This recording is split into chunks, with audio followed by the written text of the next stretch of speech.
So yesterday, an attack that's almost on par with something you would see in a spy movie or in some kind of TV show, but in Lebanon, over about 1,000 pagers, I believe, exploded, wounding so many people. And again, look, folks, I'm not going to be playing the videos of the stuff being exploded, but I will be playing the video response from our also fantastic State Department and Washington figureheads. But an act of terror, Israel behind pager explosions that killed 11 and wounded thousands. So several news outlets confirmed late Tuesday what was widely suspected. Israel's military and intelligence services were behind the explosions of pagers recently purchased by the Lebanese political party and militant group Hezbollah. And a lot of people, listen, this is a severe gut check to the organization of Hezbollah. And look, everything that Israel's doing right now is this war in Gaza, the genocide that's happening in Gaza. I've said, folks, that this war is going to intensify. And believe you me, I want to be so wrong about this. But all what this conflict is doing, it's going to be being pushed up and up and up more until, heaven forbid, global superpowers are engaged in it. But hey, you know what? We already are engaged with it. The explosions reportedly set off early Tuesday by a message that appeared as if it was from Hezbollah's leadership, killed at least 11 people, including an 8-year-old girl, and wounded thousands more. Citing both an unnamed former Israeli official with knowledge of the operation and the anonymous U.S. official, Axios reported that Israel's intelligence services plan to use the booby trap pagers and managed to plant in Hezbollah's ranks as a surprise opening blow in an all-out war to try and cripple Hezbollah. But in recent days, Israeli leaders became concerned that Hezbollah might discover the pagers. The outlet continued. Israeli Prime Minister Benjamin Netanyahu, his top ministers, and the heads of the Israeli Defense Forces and the intelligence agencies decided to use the system now rather than take the risk of it being detected by Hezbollah, the U.S. official said. The spokesperson for the U.S. State Department publicly denied that the Biden administration was involved in the attack or aware of the operation in advance. So first, I think it's only fair that we do play at least the also fantastic State Department. This guy has no soul whatsoever. He's a dime store version of Count Chocula. So let's hear what the State Department has to say, folks. What does the U.S. know about what happened? There have been a series of deaths and injuries apparently from exploding pagers. Was the U.S. have any knowledge? What does it know now, and when did it know about what has happened? So we are gathering information on this incident. I can tell you that the U.S. was not involved in it. The U.S. was not aware. How can it not be involved when we already heard some U.S. officials already confirming that, yeah, they knew about it? So there is some kind of involvement. Be clear, douchebag. Of this incident in advance, and at this point, we're gathering information. And what information have you gathered so far? We'll continue to collect information. I don't have any public readout to give now, but we're collecting information. You have nothing to say. Journalists are across the world to gather the facts about what might have happened. Obviously, it doesn't take much guesswork who the most likely culprit would be in terms of doing this, in terms of who the enemy of Hezbollah is. Do you have any indications that to doubt that it would be Israel that was behind the? I don't have any assessment to offer one way or other at this point. And I know you're saying that, but in terms of what this means, I mean, there's been for a number of weeks the talk of dialing down, or at least not having a retaliation from Iran over, sort of a tit for tat, if you will. How does this play into it? Is there any message that you're sending to Israel in terms of what to do next, or for that matter to Iran, to Hezbollah, in terms of how to respond to this? So I never want to either comment or speculate about the impact of any one incident, especially in the early stages of an incident. And I'm not going to do so here. That's been our consistent policy to try and avoid doing. I will say that our overall policy remains consistent, which is we do want to see a diplomatic resolution to the conflict between Israel and Hezbollah. We want to see one that allows the tens of thousands of Israelis who've been displaced from their homes and the tens of thousands of Lebanese who have been displaced from their homes to be able to return home. And that's what we are continuing to pursue. He wants to lick boots. Yes, or follow orders. That's the general order for the day.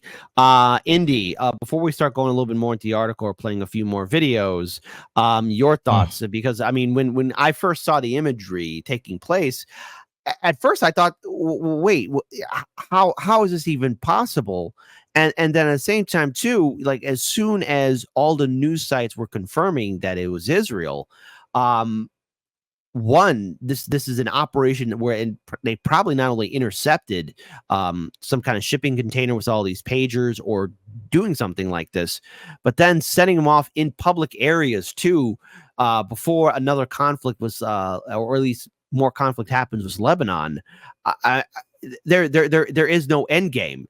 A ceasefire? How the hell is that even possible now?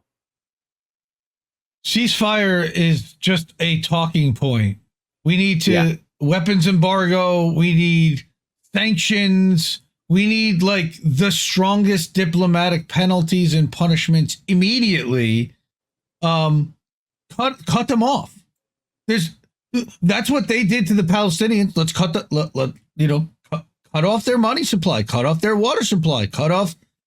Look, you've already got airlines that are canceling flights through next year, by the way, to Israel. Mm-hmm. Good luck getting there. Yeah. Nonsense. Well, I mean, it's an active war zone. You have the potential of future retaliation, not only from Lebanon and Hezbollah, but then there's also the ongoing instigation between Israel and Iran. And then, of course, there's also attacks that are happening in Syria as well. There's no clear pathway for true peace or a ceasefire, into which I have to say again, to uncommitted voters, to the uncommitted organization, do you really think now, at any point in time, either Biden, Kamala, have what it takes to effectively call for a ceasefire? They're not going to do it. And because of this action, and the U.S. knew about it, you think Biden was going to be like, hey, that's not a good idea. What if those pagers go off in a market or in a school? But, oh, wait, they did it anyways. You think Kamala's going to say anything? No, Kamala just probably heard about it and then did her nervous laugh. So let's go ahead and pull up this other video here. Folks, again, thank you so much for joining us. Please hit that like button. But here's more from our also fantastic State Department. You offered a line on it, but just to make sure it's airtight. So the U.S. was in no way involved in terms of supporting this operation, offering intelligence. In no way was the U.S. correct involved. Okay, and no part of the U.S. government. I understand you speak only for this department, but such disclaimers have been offered from state before. You were not given a heads up. We were not aware of this incident. No. Okay. On ceasefire talks, is the expectation still that a renewed bridging proposal is expected to arrive this week? So I have not put a timetable on that. I think I was asked about this a number of times yesterday. And I said I'm not going to put a timetable on when we might put forward a further proposal. We are engaged with. We continue to be engaged with the other two mediators in the conflict, Egypt and Qatar. The secretary is on his way to Egypt right now. We'll be meeting with Egyptian officials about a number of things, but squarely on the agenda is how we get a proposal that we think would secure agreement from both parties. I don't want to put a timetable on when we would put that proposal forward, because ultimately we want a proposal that's going to get to yes. And it's very important that we, as you've heard the secretary say, stop the haggling back and forth. And so when we present a proposal, we want to know it's going to get to yes. And that's the work that we're doing with our Egyptian and Qatari partners this week. Haggling, gaslighting. Oh my God. All right. Yeah. Haggling. How many times are they going to make a demand and then Hamas say yes, and then they go, no, we want this. Like, this is okay. It's all right. It's all right. It's all right, Indy. It's okay. Oh, you got my blood boiling, Kit. You got my blood boiling. Hey. Blame dime store Count Chocula right here. Count Smugula. Secretary Cairo specifically speaking on discrete topics with the Egyptians, but are the Qataris and Israelis going to be looped in as part of these discussions? We are. So the secretaries in Egypt having bilateral meetings with Egypt, but we continue to discuss on a daily basis this process with the Qataris, as well as in a different format with the Israelis. The Israelis are obviously not a mediator, so we don't have the same types of discussions with them as we do with Egypt and Qatar, but we do continue to have discussions about this with all of those parties. Yeah. Hey, folks, let's have democracy in this chat. Do you think the State Department's being sincere with its statements and that they'll all be figured out? Type 1 for yes, Kit. They are serious people, you awful man. A type 2, Well, they might be, no. but Israel's going to tell them to go F off, and that's the difference. Of course. Come on, man. That's a little bit of an understatement. Of course, Israel's going to tell them to F off.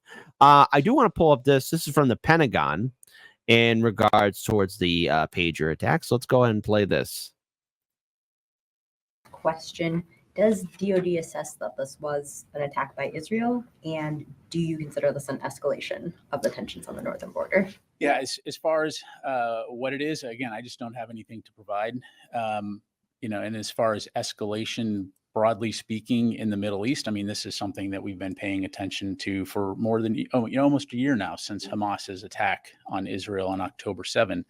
And so we've been very, very Pause. This didn't start October 7. This didn't start October 7. I would interrupt that son of a bitch every single time he said it. This did not start October 7th. Of course. It's how long it's been going on now for like what, 70, 80 years now. I mean, there's no way of denying just how long this war has been going on for. You're going to say it's been going on since October 7th. No. There's a reason why things are the way they are, and it happened decades and decades ago. Focused on ensuring that the tensions in the region do not escalate into a wider regional conflict. And as I highlighted at the top, that's something that continues to stay top of mind. I'm just fine. So, real quick here, before I pull up the article from Common Dreams again, Indy. Mm-hmm. Now, so when this was developing, and I just heard something in the background. I don't know if that was you. That's or the me. Indie Media Award sound, because Common Dreams is an Indie Media Award honoree, like Heartlands Media. Okay. Oh, okay. That all right. I was wondering like what the heck was that? For a minute there, I thought the NSA. I don't know. I heard something. I'm thinking like, okay, what's that? Is this it? Is the NSA finally going to come after me? You had me scared there, Indy. But let's get back to being serious here. No, people got hurt, and the war is going to intensify. Yeah, I know. This is going to die. So, Common Dreams. Yeah. This is an article again from Common Dreams. They're doing great work. So let's go ahead and pull this up here. A spokesperson for the U.S. State Department publicly denied that the Biden administration was involved in the attack or aware of the operation in advance. Hiddy Matthews, an associate professor with Goody Hall Law School of York University, wrote Tuesday that each explosion constitutes an indiscriminate attack, pointing to a video footage of a pager detonating in a crowded market. Now, I won't be playing the video. Yes, this is an act of terror. That's right. It's a terrorist attack. Mm-hmm. And Indy, when you hear people saying that this was not a terrorist attack, your thoughts, my friend? Because no, of course it was a coordinated terrorist attack. It was designed to terrorize the Lebanese people and the rest of the world, to worry about the device in their hands. We are now learning allegedly that this happened through a supply chain issue where a European company in Hungary, and I don't know if you have this yet, and you're going to get to this, a European company in Hungary ordered these things from Apollo, which is a Taiwanese company that's based in Taipei. They paid through a quote-unquote Middle East company, which Apollo thought was weird, but they were getting these pagers delivered to Europe and then sending them to Lebanon, and somewhere in the process, they intercepted these pagers, manufactured a way to put an explosive device or something that could do that, an incendiary device, and then push them off to Lebanon, where somebody had made a deal with hospitals and schools, and maybe they gave them out or what, to give them to doctors and nurses, because in Lebanon, sometimes the technology doesn't work so well. Sometimes the cell phone networks don't work so well, and doctors can't afford to have that, and they need a backup. Exactly. So I want to pull this up here. And again, this is from Twitter, but so, Low Key wrote, it seems the pagers that exploded in Lebanon, injuring close to 3,000 people and killing a 10-year-old girl, were manufactured by Motorola, to which, again, Community Notes mentions what you stated here. Yeah. Says this tweet contains factual errors. The AR 924 pagers that exploded are made by Taiwanese company Gold Apollo, not Motorola. This picture shows an AP 900. According to the Wall Street Journal, Hezbollah received a shipment of new pagers in recent days that were distributed to members. So this is all apparently recent. Again, look, folks. Yeah, I don't know if any of you have been paying attention, but no one should be surprised that in crowded markets, in schools, residential homes, anywhere or at any point when these pagers went off, many people were severely impacted by it, especially those who were not associated with any way, shape, or form with Hezbollah. But as I've said, with the conflict that's happening in Gaza, all what the IDF is doing is creating the next wave of more people that are wanted or who will continue on this war. All what this war will do is lay the foundations for the next war. You think all those thousands of people are going to be like, okay, yeah, I deserved it. No, they're not. You're going to have people who are pissed off. And I'm pretty sure the family of that, of the 11 victims who did die are also angry and furious. I mean, look what's happening in Gaza right now. You have diseases like polio running rampant. We defeated that freaking thing. You have women and children starving in Gaza. You have what is left of Gaza? It's all been blown up. Go ahead, Indy. I didn't mean to cut you off. And don't forget that Israel also in Gaza has been targeting the doctors and the nurses. Mm-hmm. So this tracks with what they're doing in Lebanon. What they're trying to do is attack healthcare workers that help the people that end up injured from bombs and sick and diseased, and that ends up degrading a population quickly. Okay, and it's awful. It's terrorism. It's the worst you can get. I mean, I don't even know what to say about it at this point anymore. It's sanctions to the highest degree. Stop arming them. Somebody's going to have to step in at some point and try to stop them. Otherwise, they're just going to completely level the place, bulldoze it, and then build on the bones.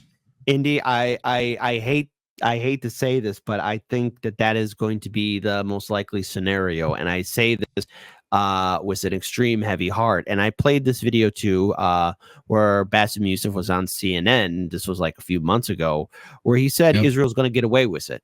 And we have to remember why Israel will get away with it. They have AIPAC handlers, okay? Everybody in Congress, in the United States Senate and House, Representative Thomas Massey said it on Tucker Carlson's show, everybody has an AIPAC handler. He doesn't have one, and he's been an extreme critic of Israel. He's one of the few people, I don't care if he's a Republican, I mean, he's right on that one.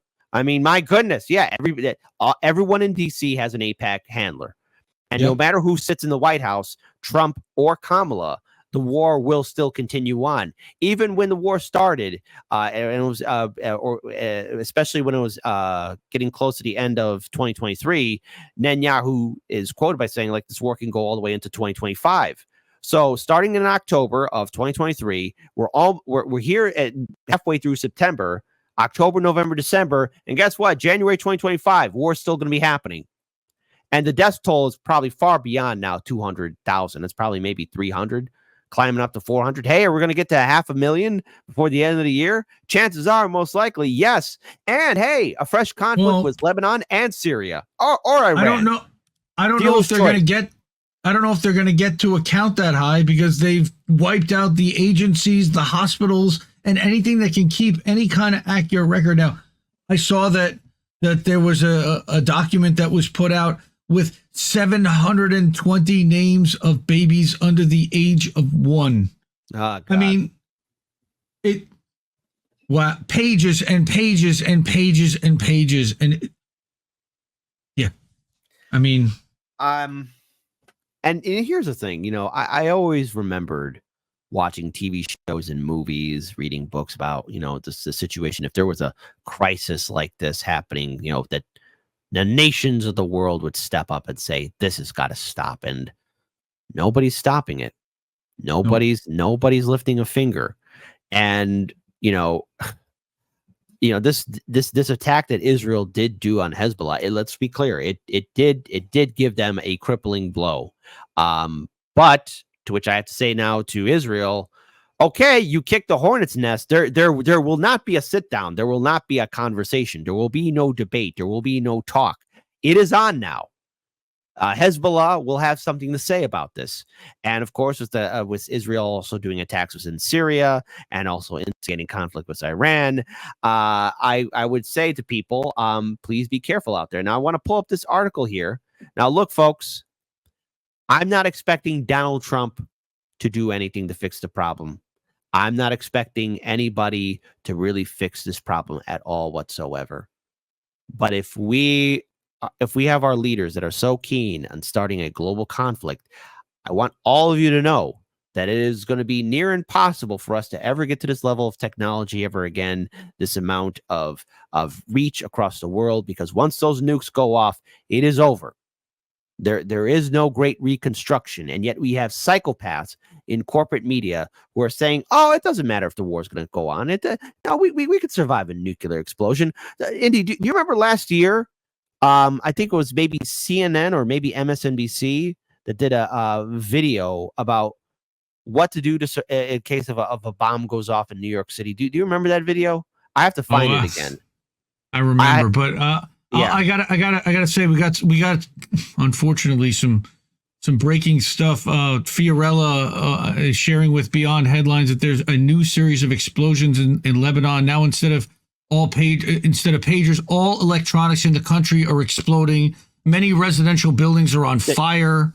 Can you please send me that tweet, please, right away? Let me. Yeah, let's do this. Hold on, folks. I just got it. Yeah. Hang on. Hold on. Breaking news. Look, I got to tweet this at you because it's on a different device.